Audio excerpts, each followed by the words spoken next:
Knitted by Whitney YouTube channel. This is everything that I frogged or finished in 2024. So it's essentially everything I knit in 2024, but I'm framing it a little differently because 2024 has been a year. It's been quite a year for me, and at least at the beginning of the year, it was peppered with a lot of failure, and I really wanted to go back and look at everything that I made this past year through the lens of how my mental health affected my knitting. So I didn't want to just list off all of the things that I completed this year and give you a show of everything that's complete. I really wanted to also dive into the things that didn't work. And that led me to changing up the title from what you would typically see. And I think it's going to be really fun to go back and look at what didn't work as well as what did work. So I really hope that you have got yourself a cozy beverage, that you maybe have a whip you're working on, because I'm anticipating that this is going to be a long video. So let's dive into what I made in 2024. Wherever possible, I am going to model the pieces, but in some cases they either are not here because I have knit a couple of gift knits this year, or they're in a state where they no longer exist because I frogged them completely. But I did take a look in my yarn storage, and a couple of the things that I frogged, I kept. And I haven't actually unraveled the yarn yet, so I will be able to show you a couple of them. Let's get started, shall we? It seems appropriate that we're starting with probably one of my worst failures this year, and that was the Ella Wren blouse by Maiden Knitwear. Now, I technically started this one at the end of 2023, but I worked on it for the most part in January and February of 2024. This was a test knit, but the pattern was already released. It was a pattern that was originally released with sizes extra small to extra large, I'm pretty sure, and the designer wanted to expand the sizing to be inclusive because she was designing more patterns and making sure that they were size inclusive, and she wanted to go back to this pattern to get this one size inclusive as well. And I really don't like saying that there are some styles that don't work for all body types, but this might be one of those situations. Now, I gave a really good effort on this project, and so did another friend of mine that I knew online who was also test knitting the upper sizes for this, and both of us had so much trouble with it that the designer agreed that the design for the upper sizes needed to be severely reworked, and we ended up both not finishing our blouses. I don't know if Savannah has any plans to go back to this design, rework it even more, and re-release it, but at time of filming, I think it's still only available in sizes extra small to extra large. I think I was making her 2X size. It was meant to be neutral or negative eased. It does fit very neutral, negative eased, but it does not fit well. I had a lot of problems with this pattern right from the start. The first thing is it's knit bottom up, which you know I've had trouble with in the past and I'm not particularly a fan of. However, I really wanted to make this blouse in order to do a cosplay. I was starting this in December 2023 with the hopes of wearing it in November 2024 to our local Comic-Con event to cosplay as Jacqueline from Ever After, which is one of my favorite movies, and she's my favorite character from that movie.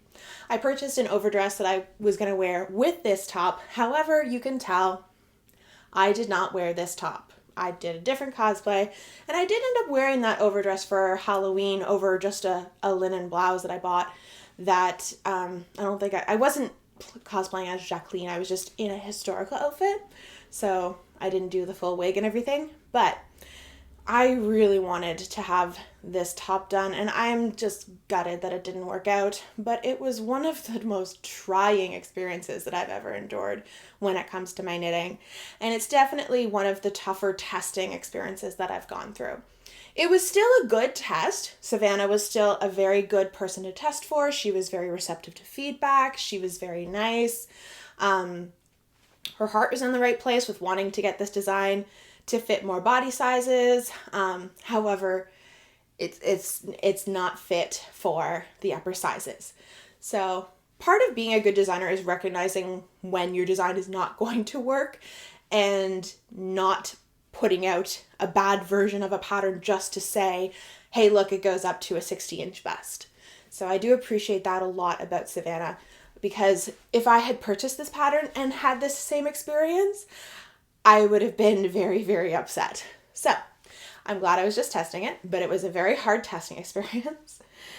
Let's get into why it was so.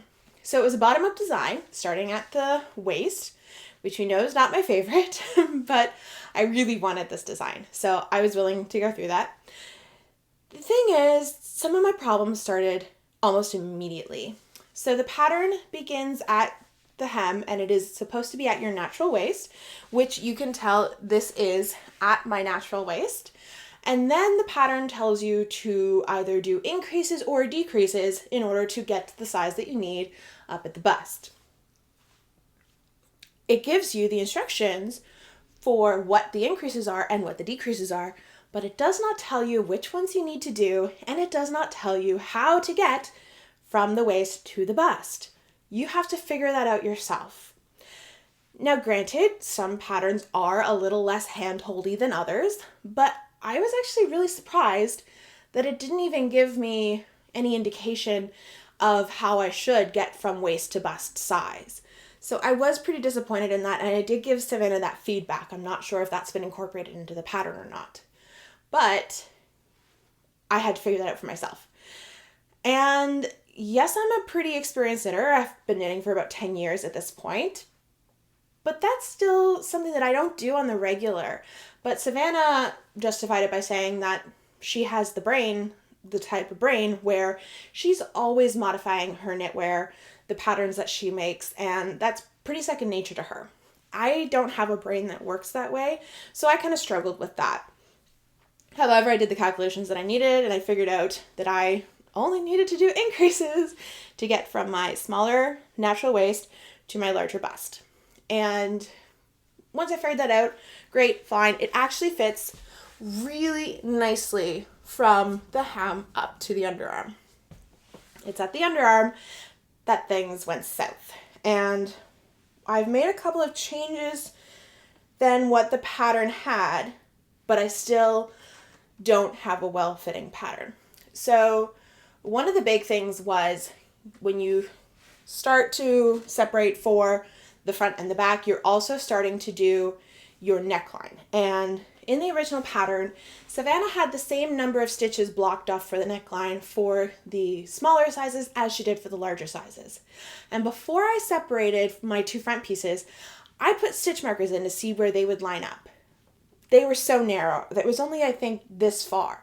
So I added more stitches to the section that I was going to bind off for the neckline, and my straps start way out here rather than in the center. My friend who was also test knitting this did not do that. She followed the pattern as written, and she had so many more issues than me. In fact, both of us had to go back into our pattern, like frog back at one point, but I didn't have to go as far back as she did because I had already made that concession and I had already started with this wider.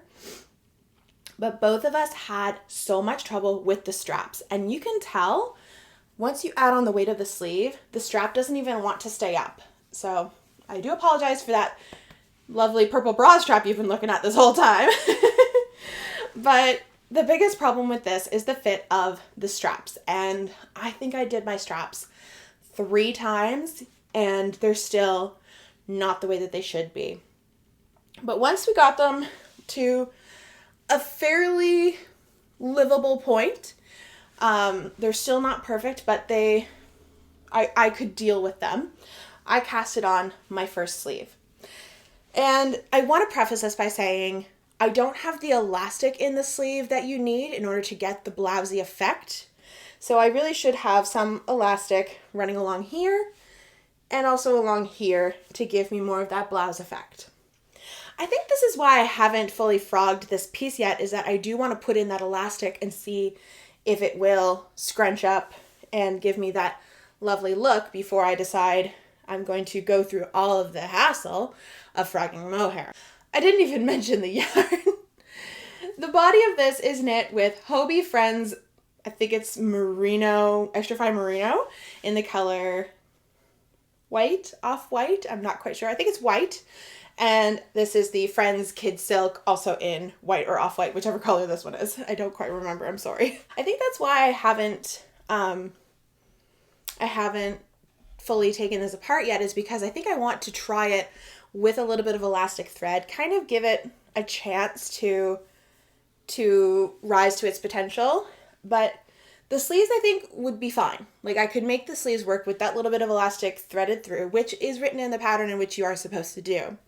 But for me, the weight of the sleeve pulls down the strap, and that's my biggest problem. And that's the problem that my friend who was testing this as well also had. And that means that this neckline does not stay where it's supposed to. Now, I did have someone comment on the video where I was talking about how this failed, that I could also add some elastic thread along this neckline, which I think might work. But what I really don't like is this little blousey front, which first of all, I think is too short. I think it should be longer for the upper sizes because it just doesn't look the right length in comparison to the blouse. I think it should be a little longer just because this is a larger size. It kind of needs to have a little more emphasis. And what bothers me the most is that it's not even very heavy. It's super, super light, but this front pulls down the extra fine merino so that you're seeing the inside of my garment.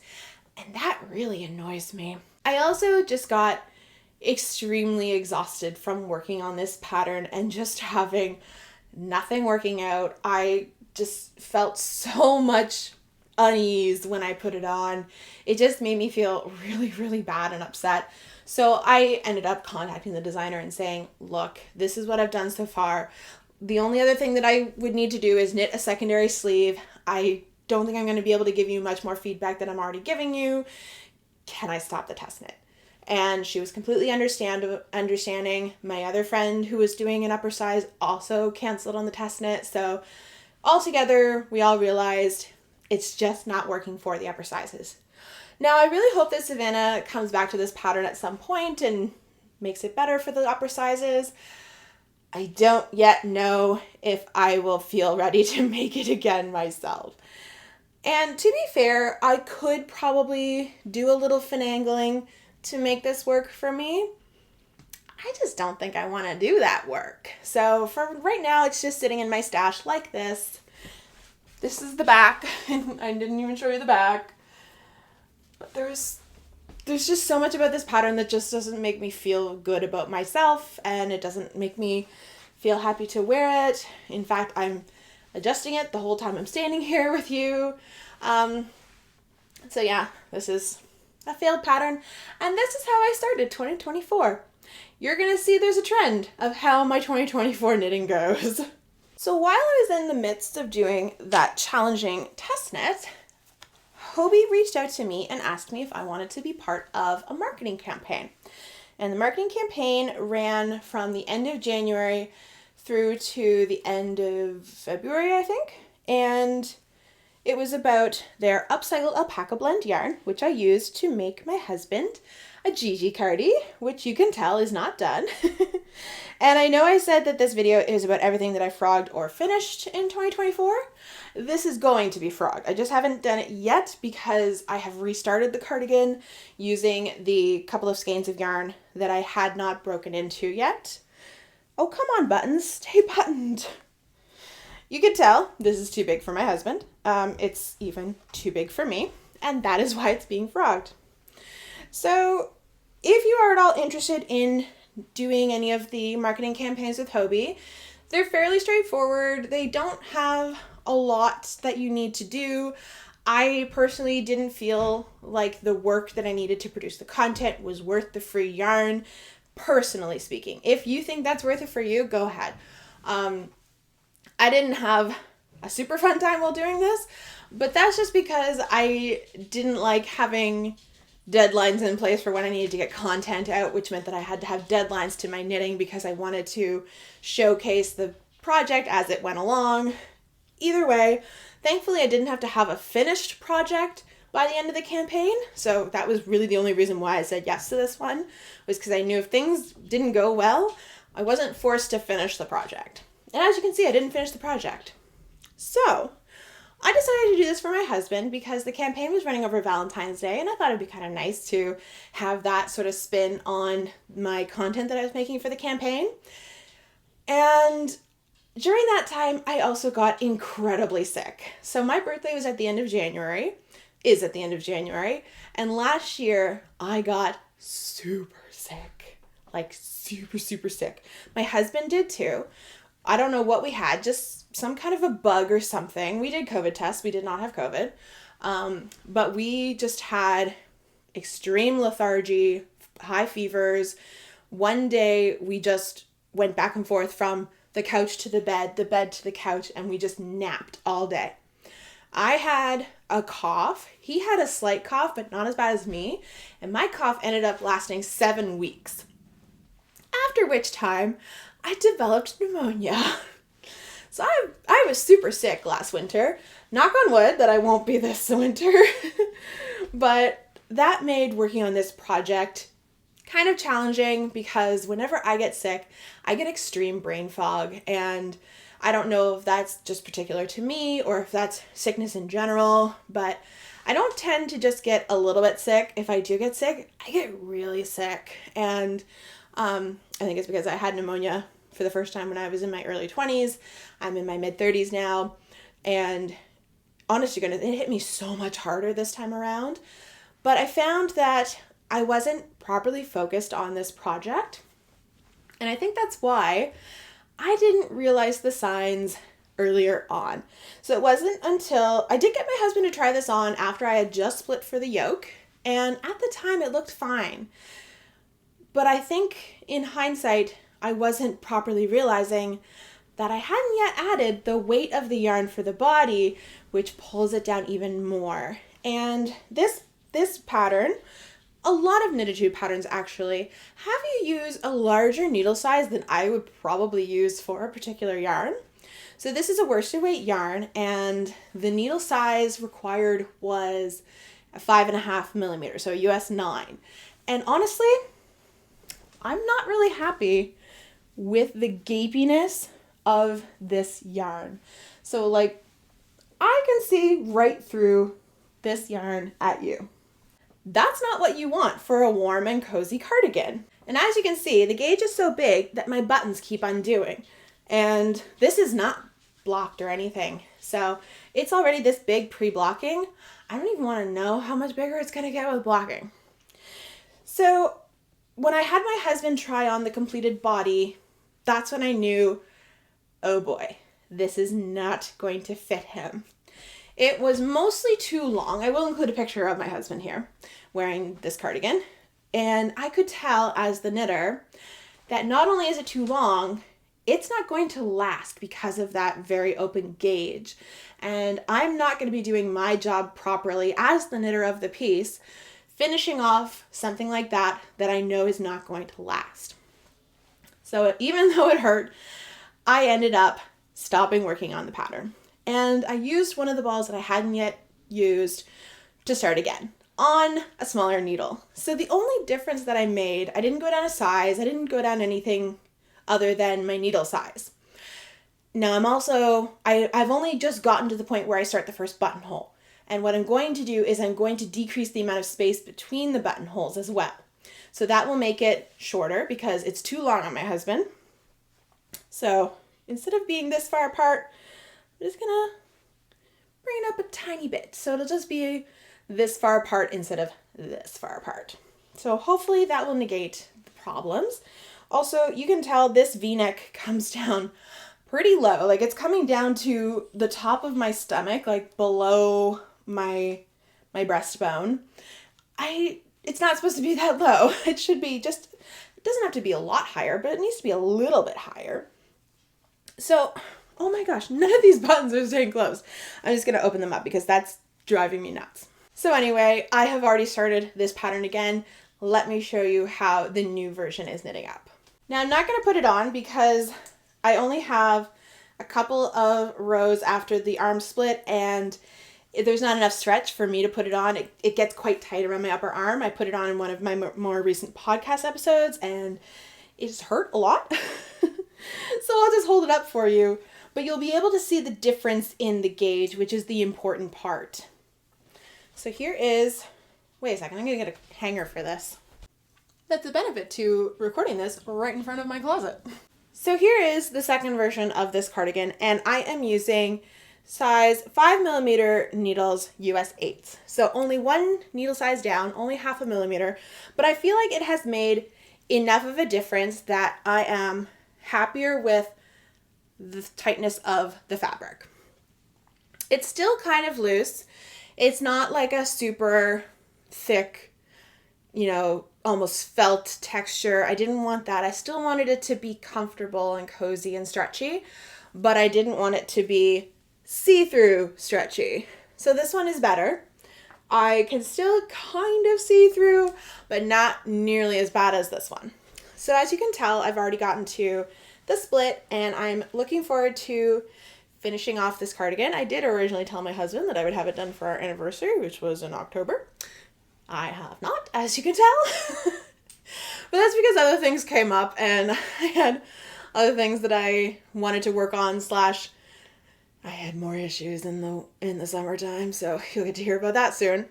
But I am going to get this done this year in 2025. It's on my list that I really want to get this done for him in 2025 because I have other patterns that I really want to knit for him, but I'm not letting myself start those until I finish this one first because this is the one that he wanted first, and I've been holding out on him. But that was my second failed project of 2024. My next two projects of 2024 I do not have with me because both of them have been frogged. And I'm going to have, I think I'm centered enough that I'll have one picture here, one picture here. But these are both 2 of Wands patterns. And it's not because they were 2 of Wands patterns that they didn't work out. The first one was the Ballerina Wrap top, which I started to make as something that I wanted to wear to a friend's wedding in the summertime. And the other one was the Spring Breeze sweater. Now, I will also point out the Spring Breeze sweater is not size inclusive. The one that you want instead is her, I think it's like Sunset Glow or Evening Glow. I'll put the title on the screen. I mistakenly chose the Spring Breeze instead by accident. So, these 2 patterns helped me realize that I was in a knitting slump. And it's because of my mental health that I was in this knitting slump. So before I really dive into these 2 projects and why they didn't work, I want to give you a preface of what my mental health was like at this time. This next section is going to talk a little bit about anticipatory grief, cancer, and the loss of a parent. So if you're unable to listen to that, here's a timestamp when I am no longer talking about those topics. So we found out in 2023, December 2023, that my mother-in-law had pancreatic cancer. And if you know anyone who has had pancreatic cancer, you know that it is an incredibly fast cancer. It's also an incredibly difficult way to go. And throughout the early months of 2024, my mother-in-law was going through chemo treatment and we were spending as much time as we could down there. They live an hour away from us, so there was a lot of time spent on the road, time spent down at their place. There were a couple of weekends where my husband was down there and I was still here, so there was a lot of periods of separation for us when he wanted to be more present and spend more time with her, and it was a really tough time for us, and I don't think I quite realized how much it was affecting me because I thought to myself, it's not my parent, it's my husband's parent. I'm a little more, I'm stepped back from it, but that was absolutely wrong. I was being just as affected as he was, and it was a really hard time to watch her go through treatment, especially once we realized that treatment was not working and that we were now watching her die. And that's when we had a lot of anticipatory grief, which if you've experienced that, you know it's almost worse than grief by itself, because you're just waiting for the worst to happen, and you know the worst is going to happen, but you don't know when the worst is going to happen.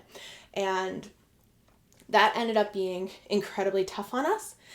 And it wasn't until I knit these 2 patterns that I realized how much that was affecting me.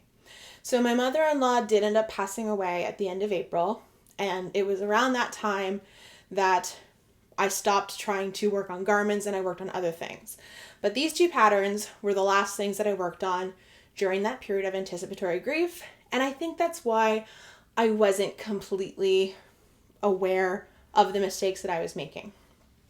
So, if you have skipped over from the earlier time, I am no longer going to be talking about the topics that I was just talking about. I'm now just going to be talking about what went wrong with these 2 patterns. So the first one, the Ballerina Wrap top, went wrong simply because of a mistake that I really should have caught early on, and I should have known that it was going to happen, but because of my mental state, I was not paying attention to. So we had friends that were going to be getting married in July of 2024, and I thought if I start in the winter, that'll give me plenty of time to knit something to wear to their wedding.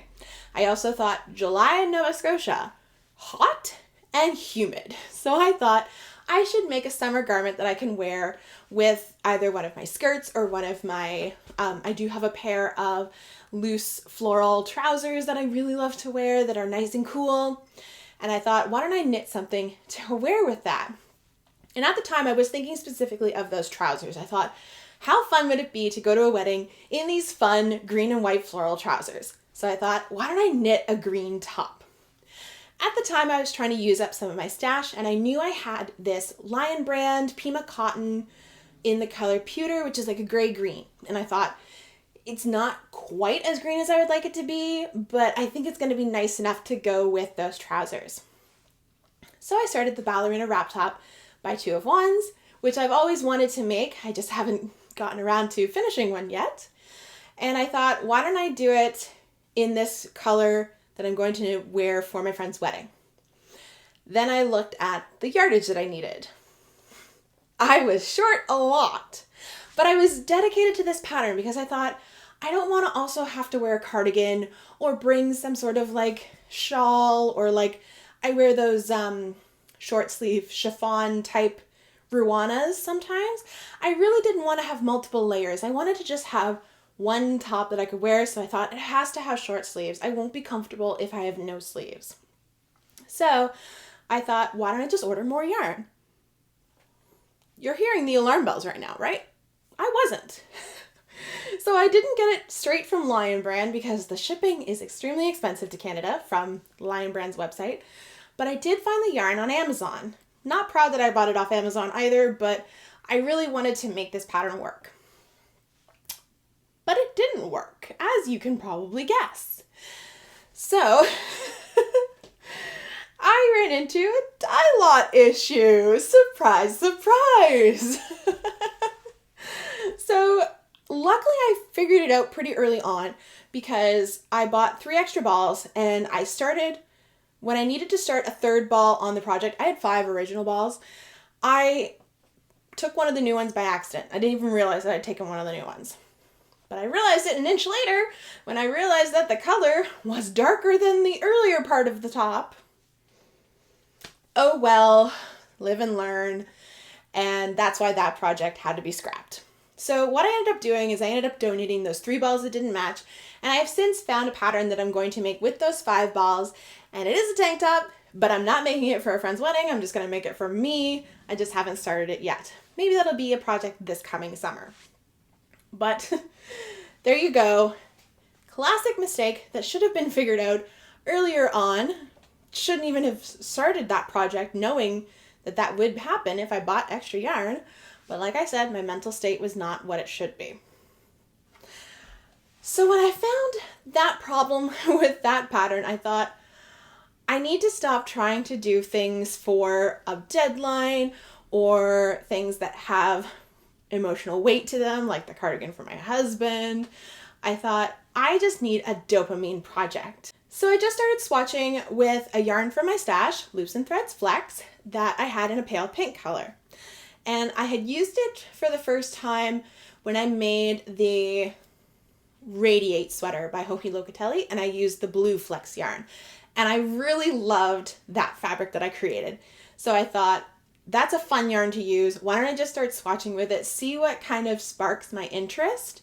And I ended up really liking the fabric that I was getting knitting garter stitch. Something that you typically do when you first learn how to knit, right?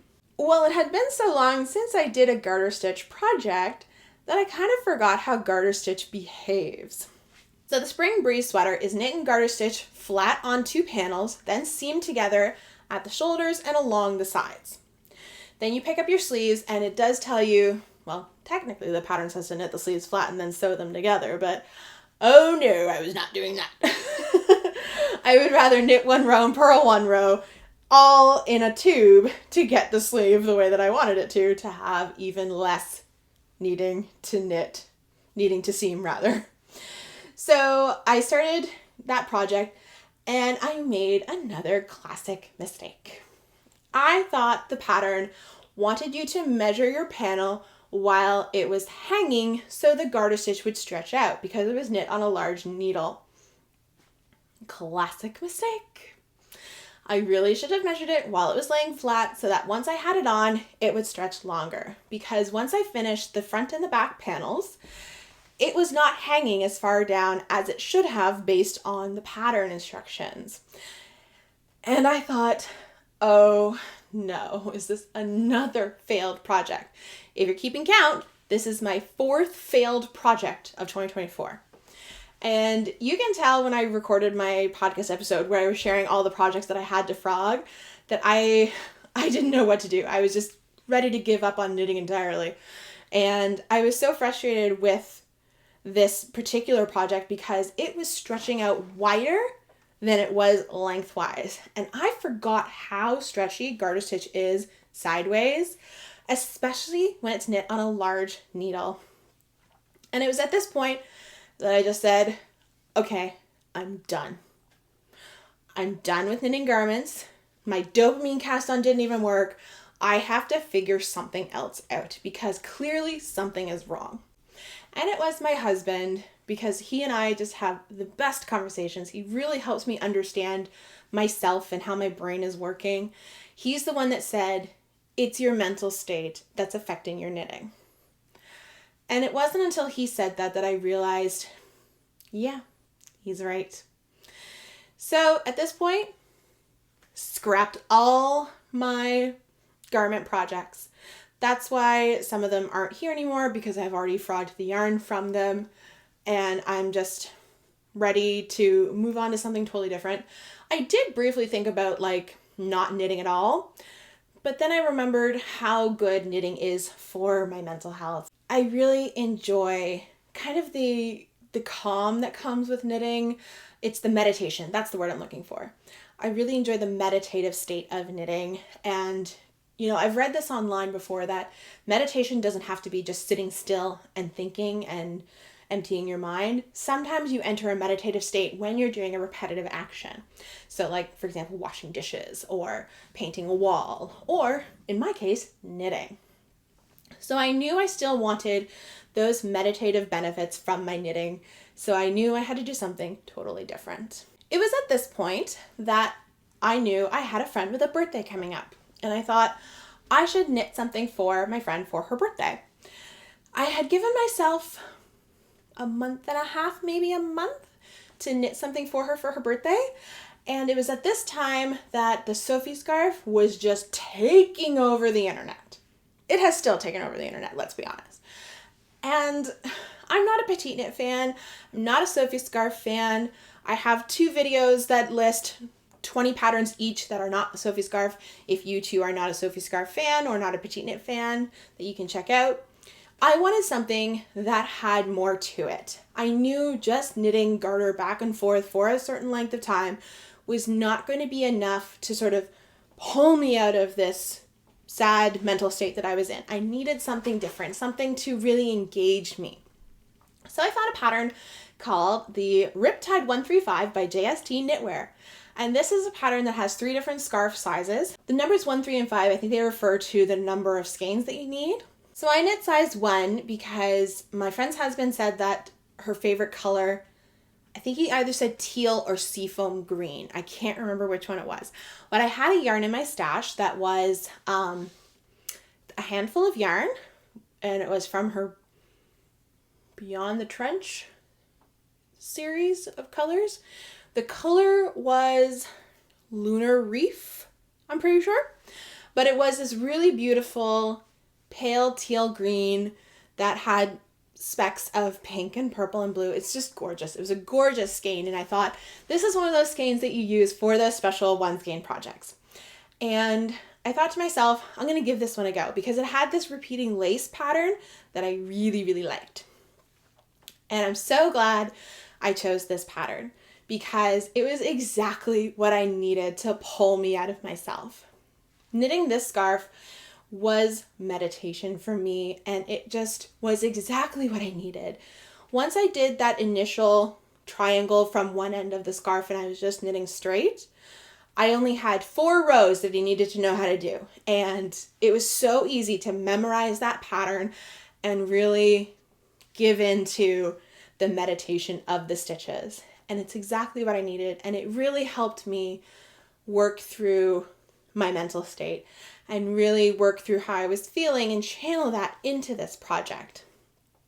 And once I finished this project, obviously my friend loved it, and it was so happy to me to see that she loved the project. But it was also great because I got to give it away. Everything that I channeled into that project got given away. And I didn't properly respect that until after I had posted my first podcast after our loss, and I was talking about how this project made me feel and how it helped me get through my thoughts and feelings.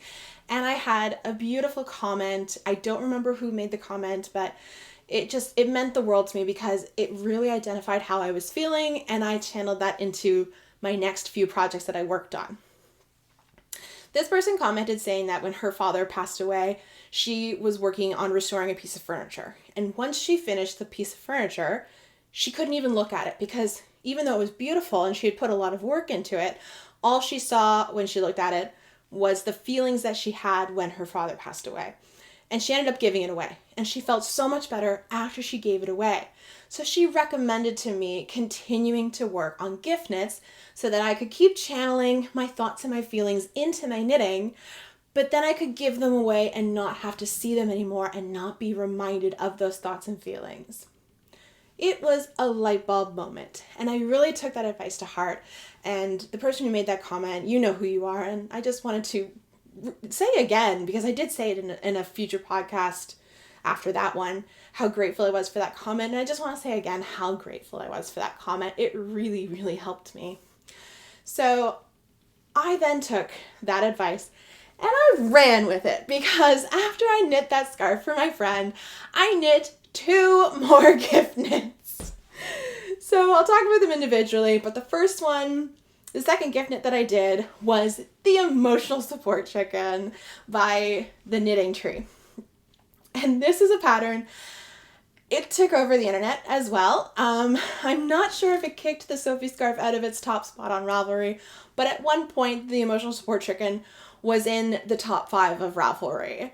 And for good reason. This was such a fun pattern to make, and I really feel like it helped me transition from my negative, sad state to a happier state where we had closure, where we were starting to recover, we were starting to find ourselves again, and it was just a fun pattern to make. It's definitely one that you need to pay attention to. There's definitely a lot of little intricacies to the pattern.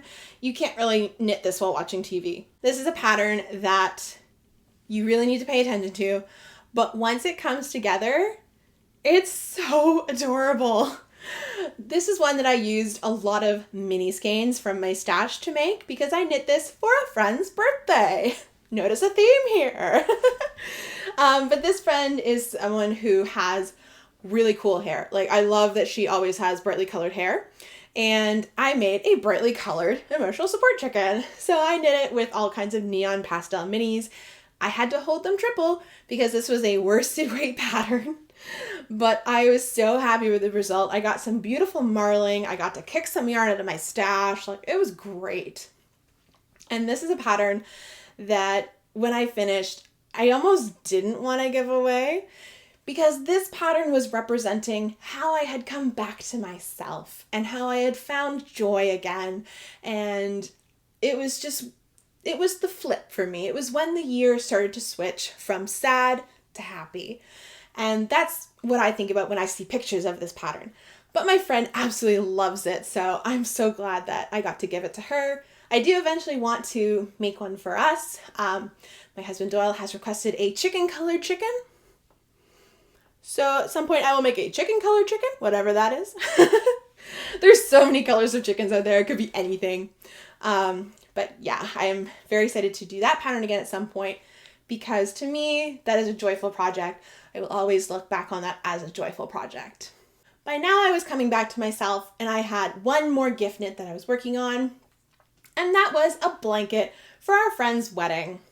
So our friends that got married, I really wanted to make them something for their wedding, because I know that that's something that's very personal. It has a lot of meaning to it. They're also a very outdoorsy couple, so I thought this would be great if they go camping, because it's made with machine washable and machine dryable yarn. I just thought it would be a great home piece for them, and I had the perfect yarn. So I used Lion Brand Thick and Quick in the color Marble, which is one of my favorite yarns, because it's actually one of the first yarns that I ever used to learn to knit. And I made the Modern Mountain Throw by Mama in a Stitch. And I made a few changes to this pattern, but nothing that really severely affected the pattern. This is a free pattern, so you can get it on her blog, or you can pay for a PDF copy as well, but I just used the free version on her blog. And this was just a project that I thought, I really want to make something for our friends. I really wanted to do that and pour some love and some happiness into this project for them.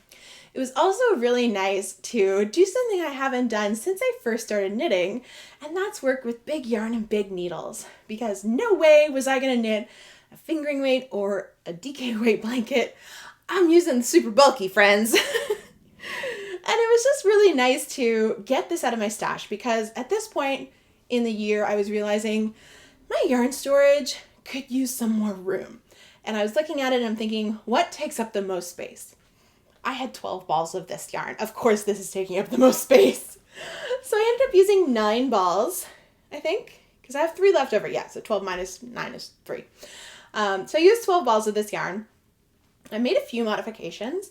Instead of doing the garter stitch border, I did a seed stitch border, just because I think it looks a little nicer than garter stitch.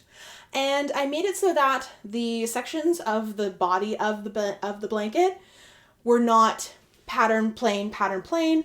I wanted to go pattern, plain, pattern, plain, pattern, because I like things to be symmetrical. Now, I don't know why, but my version of the blanket, even though I followed her directions exactly, and I got gauge, ended up being wider than it was tall. I don't know. I really don't know. But either way, it was the perfect lapgan size to make for our friends, and I could wrap it around myself as a plus size person. Doyle and I tested it out. It was just big enough for the two of us, but the person that I gifted it to, they're both smaller people, so I have no doubt that they are able to use it together with no problem of not being covered by the blanket. So there ends my gift knitting saga, and at this point, we're halfway through the year. I thought, it's been a couple of months since I did a failed garment. Maybe I'm ready to try garments again. But I was not yet ready to try garments for myself. The gift knits were not quite over because we found out another set of our friends were pregnant. So it was time for me to get back into garments through the easy way in, and that's a baby garment. So this was kind of like my testing the waters pattern to see if I really was ready to take on a garment project.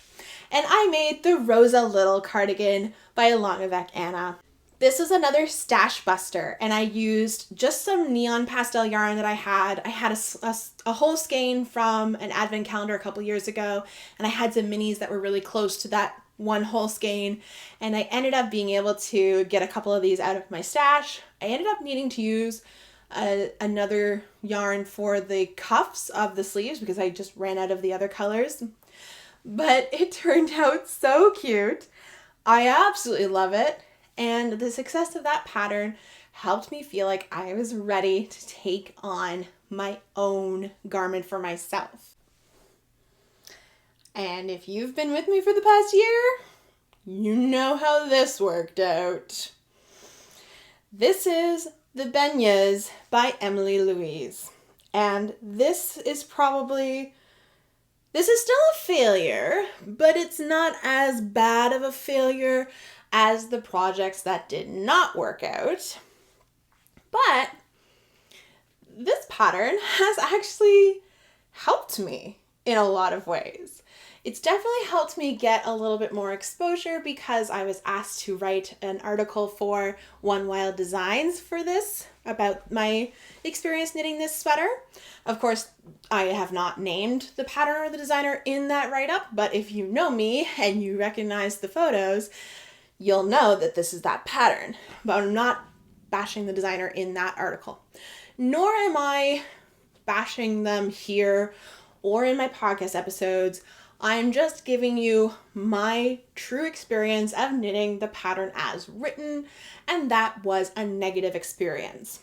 And of course, I did not reach out directly to the designer, but when she saw my posts, she just said, "Thanks for making it and thanks for persevering." She didn't actually offer to fix the pattern. There is a language barrier. She only speaks French. I speak a very small amount of French, not enough to actually have a good conversation with someone who is a solely French speaker. But this is a pattern that I definitely do not recommend. And as a plus size person, I can't in good faith recommend this designer. But let's talk about my Benas tank top. So this pattern came out of a desire to have summer knits, and those summer knits included a couple of others that I'm going to talk about in a second, but it started off with this one. And I thought, simple tank top using some fun summery yarn that I got from Michaels. That's not that difficult of a challenge. That feels like it's a good jumping off point to get myself back into garments. And I have to put pictures on the screen of my process of making this pattern, but essentially I should have trusted my gut with this pattern, and I really did not. Now, when it comes to tank tops, there's no place to hide if you have a bad fit, because your armhole is completely exposed. It doesn't get covered up by a sleeve. There's no way of hiding your mistakes. And this pattern had a lot of mistakes when it came to the sizing of the armpit. And all you really need to know is that I did everything I could to save this pattern. I tried my best, and in the end, I have a wearable top. I've worn it a lot more than I expected to because I was so upset about this pattern at the end. And it was just such a horrible experience watching it fail completely. But I think at this point, I was so determined to finally have a successful garment that I powered through that failure. And I thought, nope, there's no way I'm frogging this. I'm making this work some way, somehow, so I don't have to mark another X in my list of patterns that I tried to make this year. And in the end, it's not half bad, but that was with significant modifications. So let me turn around, give you a look at this. But especially, let me show you my arm, because I did so much work to get these armholes. The initial pattern had you doing regular every second row increases. And I had expected there to be compound increases, so much so that I accidentally knit compound increases the first time I did the first half of this top, because it's knit like a drop shoulder where you cast on the back piece and then you cast on the front piece. I really should have left that alone in my pattern and not done what I did, which was go back and do all those increases again the way they were written in the pattern. But by the end, when I went to join the front piece and the back piece, you also have to cast on stitches in between to fill in that armhole. Here's what it looked like. I am not kidding. That is how big that armhole was. I thought, I'm not Sasquatch. That's not how big my armhole is. What do I do? So, the internet came to help me. I had posted my disappointment on Instagram, and a lot of people gave me lots of suggestions.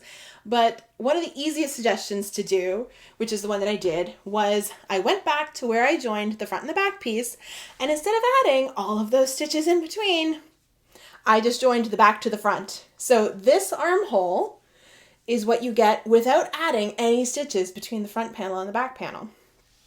I then picked up to do my ribbing, and I picked up every second stitch across the entire armhole, because that armhole was still huge. I couldn't stand it.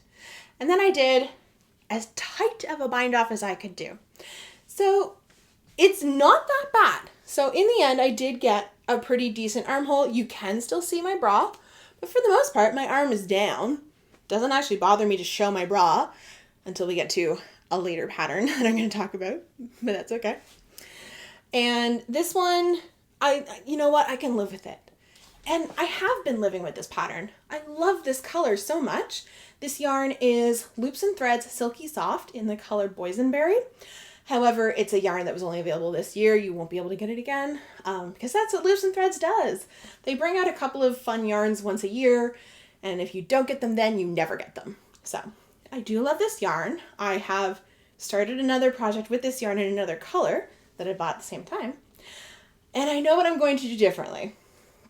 Because one of the things that I had a challenge with this yarn was that I knit it at a tight gauge, because even though it's a DK weight yarn, it's thin enough that it knits up like a fingering, and this is a fingering weight top.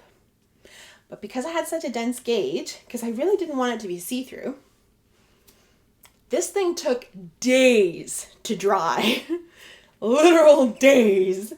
And I always put my knitwear, once I've soaked it to block it, I throw it in my washer and I spin it. So I had spun all the water out, and it still took days to dry. But it's okay. It's dry now, and I just do everything I can to not get it wet unless I absolutely have to. But I actually wore this top quite a lot. I wore it especially on our trip to Portugal that we took in the fall, and it ended up being quite a well-worn piece in my wardrobe, and I'm probably going to continue to wear it because I managed to fix it. And I think it was just my true grit getting me through this project. I was just so determined to have a finished, successful garment that I just powered through the failure. But that tank top was such a fiasco, it made me want a better one. This is the Pillars tank by Claire Jackson of Perfectly Knotted, and this one is also very heavily modified. Not in sizing, but just in what it looks like. Because the Pillars tank is stockinette until under the bust, and then it becomes 2x2 ribbing. And this is not 2x2 ribbing, because I was trying to mimic a store-bought tank top that I have. And I really wanted to get a better fitting tank top than I did with the beignets. And this one has a lovely underarm. It fits perfectly. There's no bra on display. So fit-wise, the Pillars tank is immaculate. Highly, highly, highly recommend Claire's patterns, especially if you want really well-fitting. I also did bust shaping for the first time. I was so excited about that. So I did have somebody comment saying that I did my bust shaping incorrectly because the line of increases should not be going down. It should be going up towards the apex of the bust. I had never done bust shaping before. I was following a tutorial that was linked in the pattern. It's not a tutorial done by Claire herself, it's done by somebody else, but it is a free tutorial and it's linked in the pattern for this tank top. I followed it exactly. It really doesn't bother me that the stitches go down instead of up. I'm happy to live with it the way that it looks. So if that bothers you, find a different tutorial that will teach you a different way to do it.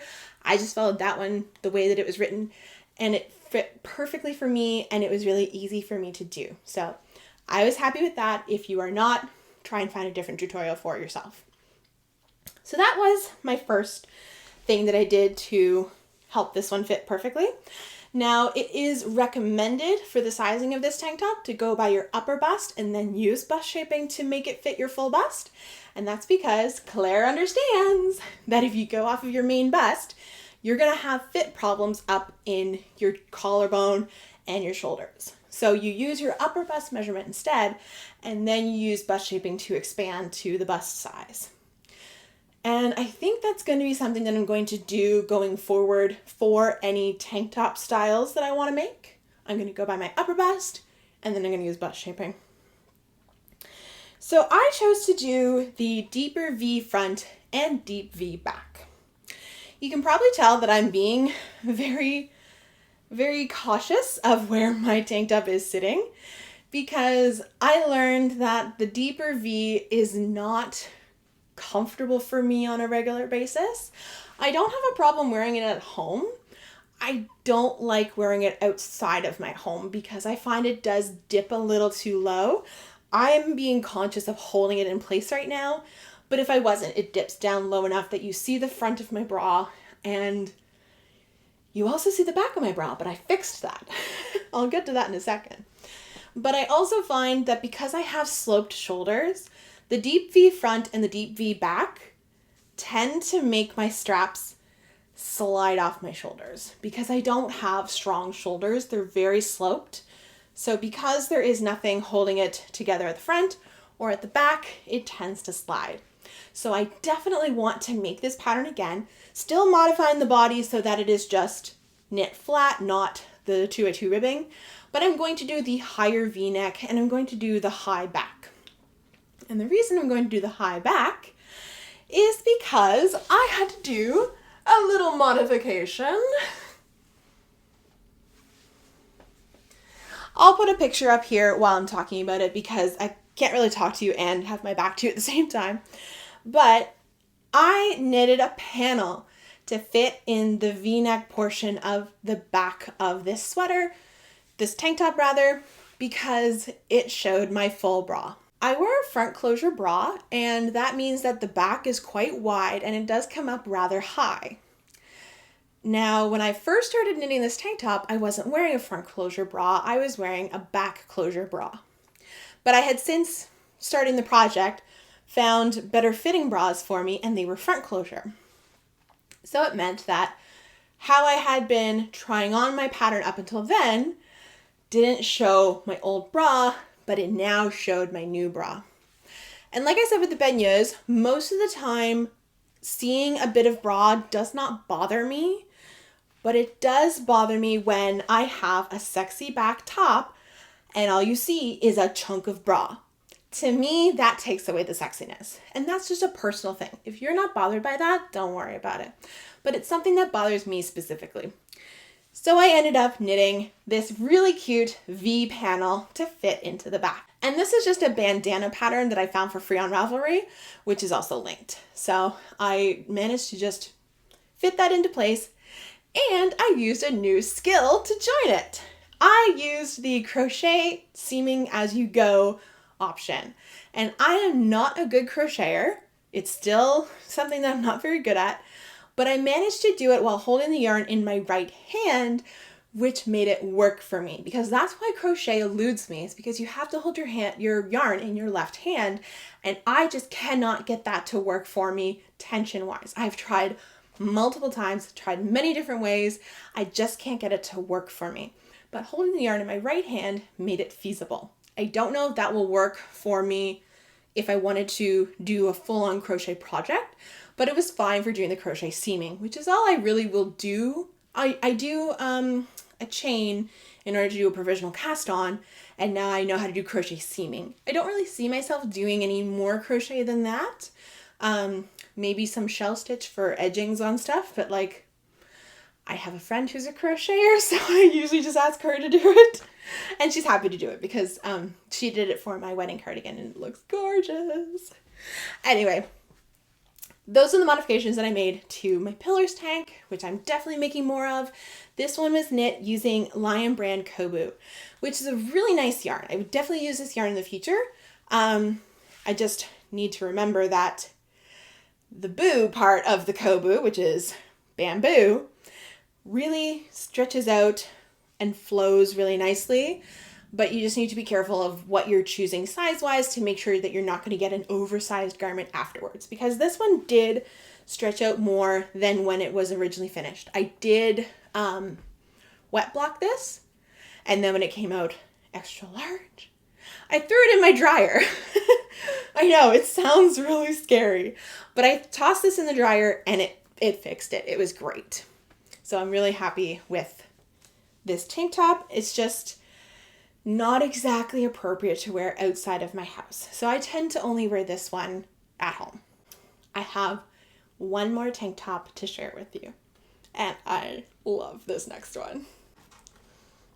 This tank top is why I didn't do the 2x2 rib on the pillars tank, because I was already doing a 2x2 ribbed tank top, because I am a multi-whip person and I was working on a couple of these projects at the same time. And the reason I didn't want to do a 2x2 ribbed pillars tank was because I was already doing a 2x2 03 ribbed cami by Eleanor Alice Knits. And this has got to be one of my favorite projects that I made in 2024. And it is a very, very happy surprise. It is probably my best fitting pattern that I made this year. And it's one that I have gotten so much wear out of, even though I finished it in November. I'm kind of skipping over some of my projects that I did finish before this one, but we're on to the tank top saga right now, so that's why I wanted to talk about this one next, even though there's one pattern that I finished before this. But I have to show you this one. I'm just so in love with this tank top. Let me give you a look.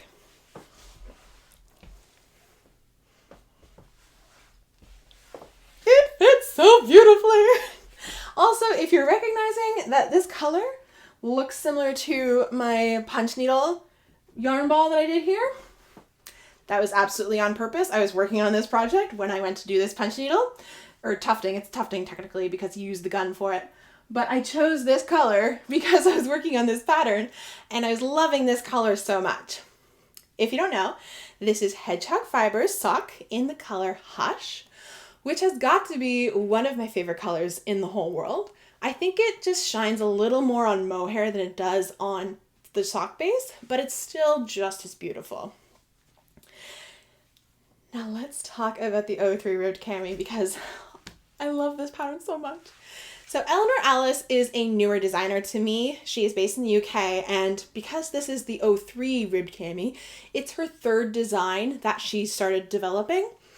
And I am so impressed that this is an early design because this slaps. And I don't use that term very much because I'm an elder millennial. It feels kind of weird to use Gen Z terms, but I just have to say it because this pattern does slap. It's so good. I think I've inspired at least a dozen people to make this pattern once I finished it and started talking about it. It's definitely one of the more exciting constructions that I knit this year. And it's because you start with your 2 triangle cups, then you cast on for the whole body, and then you come back and do the straps at the end. And this pattern, it's already going to fit nicely because it is 2x2 ribbing, super stretchy, but there's also personalized bust shaping, personalized waist shaping. There's also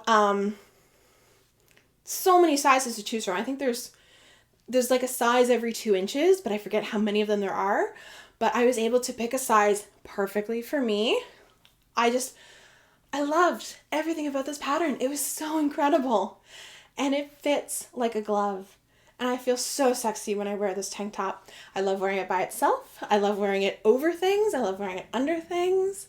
I have yet to wear it under a button-up shirt, like my white button-up shirt. But I have worn it over a white long sleeve tee, over a white puffy sleeved blouse, and I've worn it over or under a blue chambray shirt. I think under a chambray shirt. But I really loved the combo of that like chambray denim blue with the beautiful purpley pink. I've found so many ways to wear this, and I love wearing it so much. And even though I finished it in November, I think I've worn this more than some of my other tank tops that I've knit this year, because I've just found all these cool ways of wearing it. But this is one that I absolutely love. So I mentioned it was made with Hedgehog Fibers sock. That is, of course, a sock fingering weight yarn. I held the yarn double, which if you look at the scale of yarn sizes, typically to go up to the next size, you have to hold the lower size double. So for example, 2 fingerings equal a DK, 2 DKs equal a worsted, 2 worsted equal a bulky, 2 bulky equals super bulky. I have always believed that just because a pattern says you have to use a certain size of yarn, that doesn't mean that you need to use that size of yarn. I think gauge is very personal. I think sometimes you don't necessarily want the same fabric that the designer was getting. I, for example, do not like the gauge of Joji Locatelli patterns. I find her gauge is way too tight for my comfort. I also find it's too tight for my knitting. It tends to give me hand pain. So I typically don't like her tight gauge. On the flip side, I really don't like Knititude's open gauge because, as you've seen with my Gigi Cardi, I've had nothing but problems with the yarn, the fabric being too loose where you can see through the stitches. I like to find a nice spot in the middle where I get the thickness of the fabric where you can't see through it, but there's still stretch and give and drape to the material. So I've actually had a lot of people message me asking me how I got gauge using sock held double when the pattern calls for worsted weight.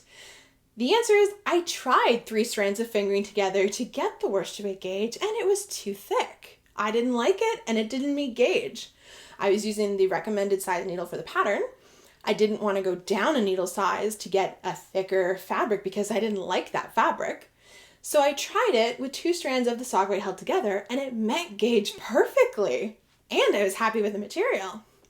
So to anyone who is looking at that pattern specifically, or just at any pattern, and you want to try different yarn than what's recommended in the pattern, just do a gauge swatch. I'm a big fan of gauge swatches. I love doing them. So honestly, this was just one of those really happy accidents where the yarn and needle combo that I wanted to use met gauge perfectly. So with this pattern specifically, or with any pattern that you want to make, if you want to use something different than what's recommended in the pattern, just do a gauge swatch. Trust me, it's not going to take you that much time, and it's honestly going to help your project in the long term. So just do a gauge swatch. The 03 rib cami was by far my favorite thing that I knit this year, but this was a very, very close second. This is my romance cardigan. And if that name sounds familiar, it's because that's the same pattern that I knitted for my wedding, but I wanted to have more of an everyday version. And no, this one does not have the scalloped edging, but that's because I ran out of yarn. I could not do that. But this was a pattern that I actually started after doing the Rosa Little, but I didn't finish this one until September. And that's just because I got sidetracked by the Benas tank top, and after that fiasco, I just wanted to try other tank top patterns to finally have a successful tank top, and I came back to this one in the fall. So when my husband and I were going through our tough time, once we were on the other side of that, and I was ready to try and make garments again, he's the one that suggested that I should go back to a pattern that I've already made before, so I will have my best chance of success. And technically this is the first pattern that I started working on after the Rosa Little, before the Benas tank top, but I didn't finish this one until the fall. So that's why I'm talking about this one after all the tank tops. And honestly, everything about this pattern was perfect from day one. So my husband was right. He knows me better than I know myself. And this was the perfect pattern for me. I will always sing the praises of Marie Christine of Tricot Design MCL, who is the designer behind the romance cardigan. She is based in New Brunswick, Canada, which is right next to us here in Nova Scotia. So she is an Atlantic Canadian knitting designer, which is amazing. I love that I was able to support someone really local to me. And this is honestly the best fitting pattern I think I have ever made aside from the O3 rib cami. And this one is a cardigan, so it's a different construction, it's a different ball game, but it still does that same thing of fitting perfectly. My favorite thing about this is that it has a set-in sleeve construction, which it fits me so well, especially with my shoulders. Like I said, I have sloped shoulders, and I find that the set-in sleeves just work so nicely for my body type and for my shoulders. But this one, I cannot get over how perfect of a fit it is. So my original romance cardigan that I made it for my wedding. I did the big balloon sleeves. I knit it super, super cropped so that it would work with the waistline of my dress. And I chose to knit size 2XL because it had to fit over my wedding dress.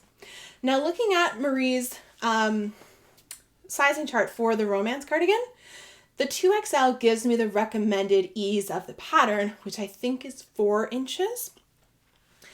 I wanted a neutral eased version of the romance cardigan for my everyday version because in my daily life, I wear my cardigans more fitted. And you can tell this fits perfectly.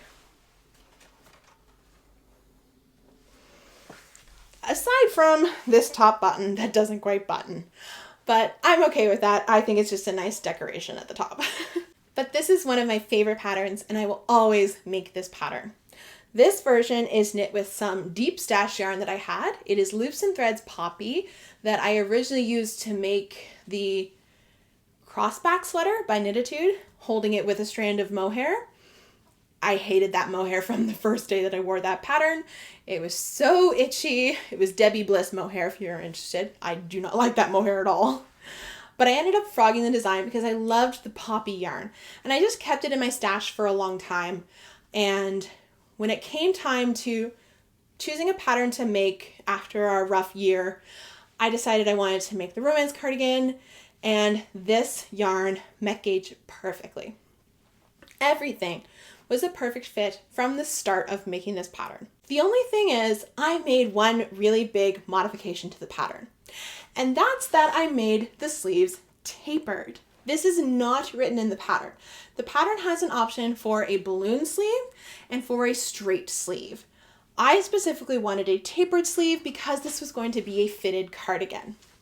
And it took me 2 tries to get it right. So starting where I picked up the sleeve, I knit 2 centimeters straight. And then after that, I did a decreased row every centimeter, I think. It looks like it's every centimeter or maybe every centimeter and a half. I think it was like 4 rows or something like that.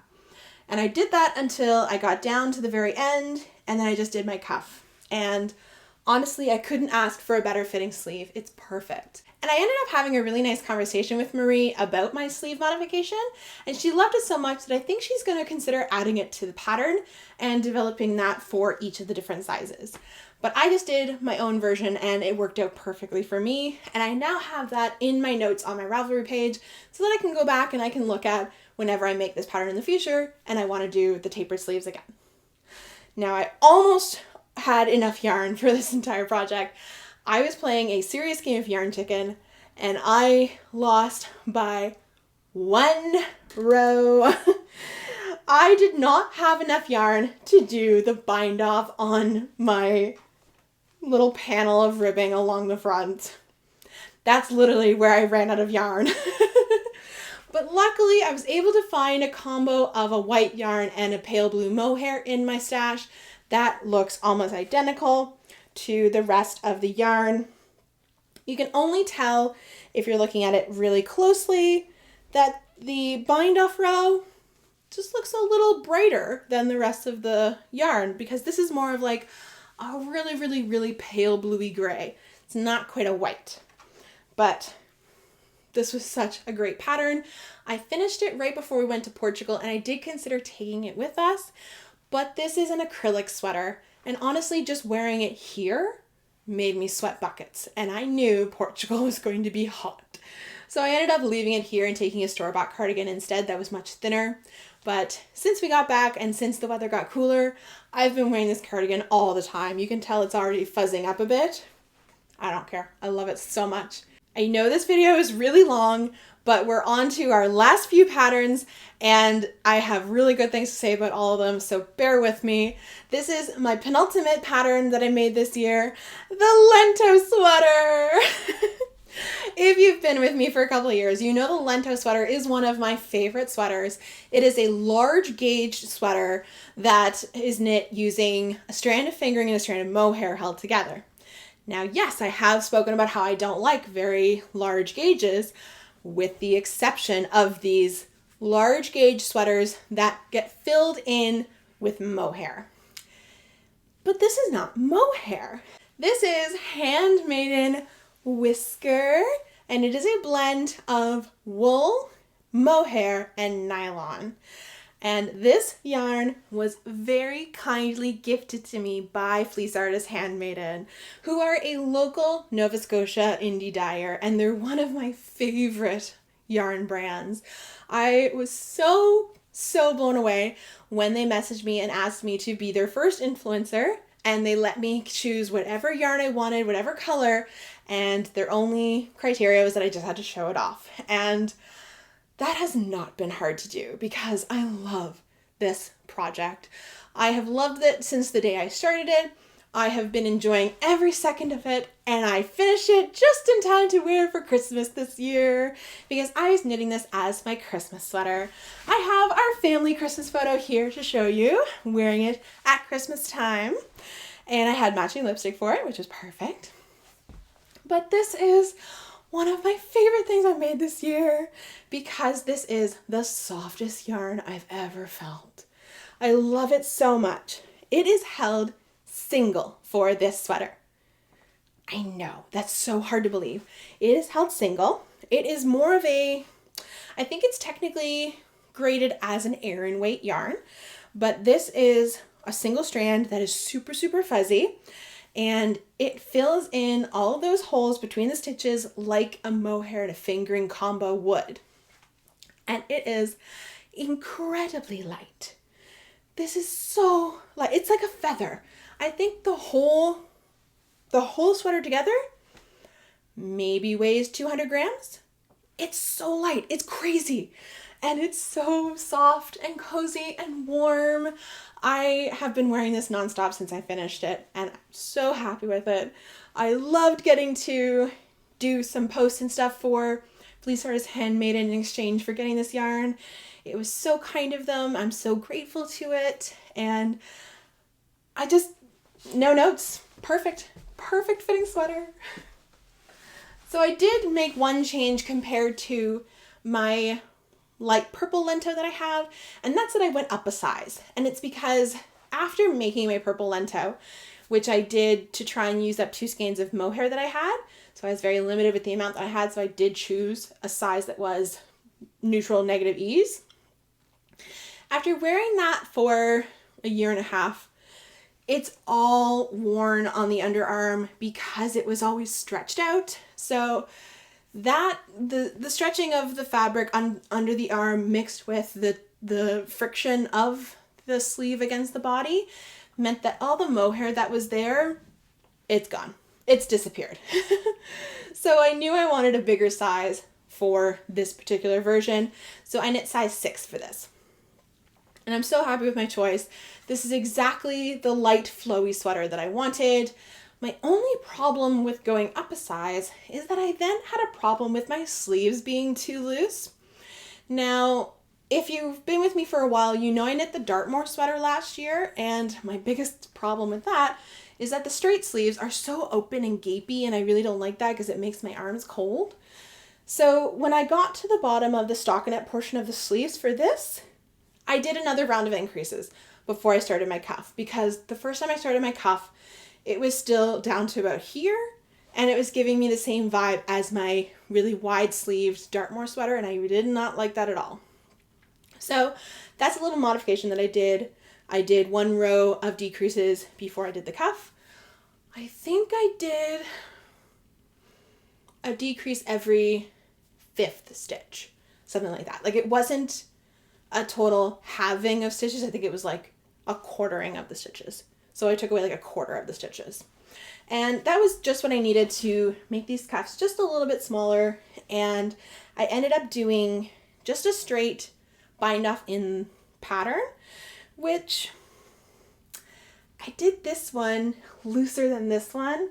I really wish I'd done this one a little looser, so I could go back and fix it. I still have a little nugget of yarn left. Just can't be bothered because it's still big enough that I can pull up my sleeves in order to wash my hands, which is really all I want for sleeve stretchability.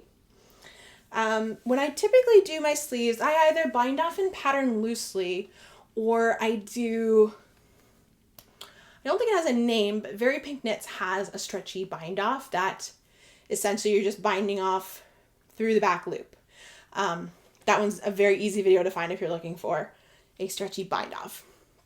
So I did that particular bind off on the hem of this sweater. So there's a little bit of flaring when you do that pattern, or that bind off rather. So it does flare a bit, but I don't mind. It's really comfortable, really cozy. But that is my Lento sweater. We're here. We're at my last pattern that I've made this year, 2024. And I just bound this off on Christmas Eve and I blocked it on Boxing Day. So this is a brand new finished object. So is the Lento technically, because I finished that on like the 19th of December. But when I do my first podcast episode in January, I'm just going to be gushing about these 2 patterns. But you get to see it first watching my Everything I Made in 2024. So this is the Arcuate Vest by Charissa, and this has been so much fun to make. It was a slog at the beginning because it's a bottom-up vest, but I loved the cable pattern. And once I got to the halfway point and I was able to split for the front and the back, it went so much faster because you had fewer stitches to do, and it just made it feel faster doing it flat on a small section versus these really big rounds in the round. I did size 6. I was gifted this pattern in exchange for some testing feedback, which I need to give to Charissa. I just haven't written it all down yet. But I love this pattern. You might be able to tell I have some floppy arms. I need to fix that. That was my own fault. That's not part of the pattern. I will have it fixed by the time I talk about it in my podcast. But this has been such a fun knitting journey. It's my first time using a fully rustic yarn for a garment, and it took a little bit of getting used to at the beginning, but by the time that I got to the fall, because I started this in the winter, and then I did not work on it during the summer because heat and humidity and woolly wool do not mix. But I took it back out again in the fall, and ever since I worked on it again in the fall, I've just been loving this pattern. And it's been really fun to challenge my brain a bit, pay attention to my knitting, and it's kind of driven me to what my theme for 2025 is going to be, but I'm not going to share that until my first podcast of 2025. So lips sealed on that for now. But this has been such a fun pattern. It was a little tricky because the even sizes of that pattern have 2 cable charts that you need to look at. But really, once you get going, if you set up your rows with stitch markers so that you know where you're doing pattern cable chart 1 and cable chart 2, super easy peasy. What I love the most about this cable pattern is that it looks like you have varying cables, but they're all the same cable, just done at different intervals. So it's really easy to memorize, but you get really good visual interest, because I'm not really a fan of the same cable over and over again. I find that just doesn't intrigue me as much. But doing patterns that have a variety of cables are typically a lot more challenging to do because you constantly have to be looking at a cable chart and making sure you're doing the right thing every time. You never really get to a point of comfort with the pattern where you don't have to look at your pattern anymore. With this, I was able to get to a point where I did not even need to look at a pattern anymore. Because there was certain repetition to when you need to do your cable charts, your cable rows rather, and I was able to lock that down in my brain. So really, really enjoyable knitting experience. I also cable without a cable needle, so I don't find that it takes me that much effort to do a cable row, especially with such a woolly wool. I never had an issue with losing any of my stitches or with anything laddering down. It all stayed tight together because it's all wool. This is knit with Sandusgarn Tauve, and I think the color, I don't remember the name of the color, but I think it's the number to the color rather. I think it's called Golden or Gold. I got it from one of my local yarn stores when they were closing down a couple of years ago. But this has been so much fun to make. I made a slight modification to it with the length. So I have a long torso. So when I got to the length specified in the pattern, I thought I could use with another like couple of centimeters. So I did just add a little bit more, and then I chose to end my in the round section immediately after a cable row. So I did that because when I was looking at examples on Ravelry, the ones that I liked the best had a cable right before this V-neck. And I really wanted that look. I thought that looked really good. It looked very intentional. The ones that had ended not immediately after a cable needle, it just looked like there was something missing right in the center. And that's such a focal point of the vest. I wanted to do that. And then I just did everything to pattern. I didn't change anything other than that extra length and making sure I ended after a cable row. I was able to pick up my stitches for my V-neck and my armholes no problem. The only thing is, when I did my bind off, I did that same bind off that I did for the body of the lento, which is the binding off through the back loop, which gives you more stretch. It's given me too much stretch because now they have flopped over. So all I need to do is just go back and finish that bind off with a bind off in pattern done a little tighter. My husband suggested that I just add in some elastic yarn or elastic thread, which I considered, but I don't really want these to be really elasticy. I want them to be more firm. So I'm just going to go back and redo the bind offs. It's not going to take that much work. It's not that hard, but I just haven't sat down to do that yet. Now, this was a fun pattern to make for me for my learning experiences because I had never worked with a fully woolly yarn before. And I did do a gauge swatch. I met gauge perfectly. I have exactly the right positive ease. I was a little worried trying it on when I still only had it in the round because it felt like it was going to be really, really big. No, it ended up being a perfect fit, as you can tell. I love it. I'm going to get so much wear out of it. So far, I've only worn it with my sweatpants, but I can already envision all the outfits I'm going to wear this with once I'm back to work after the holidays.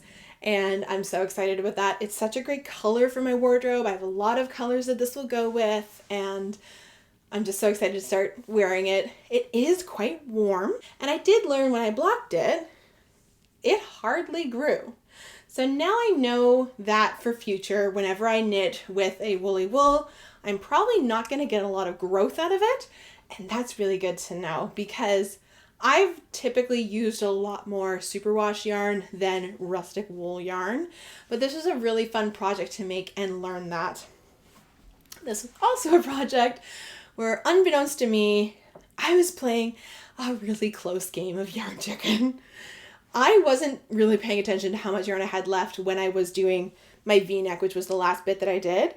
But once I finished binding it off and I pulled the yarn through, I only had about 10 inches or 12 inches of yarn left.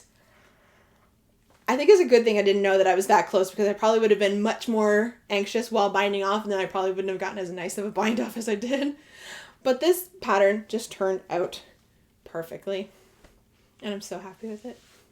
Editing Whitney here to say that there are 2 patterns that I forgot to include, but this video is already long enough, so you will just have to live without those other 2 patterns, and I will talk about them in future podcast episodes because they are ones that I frogged and am restarting.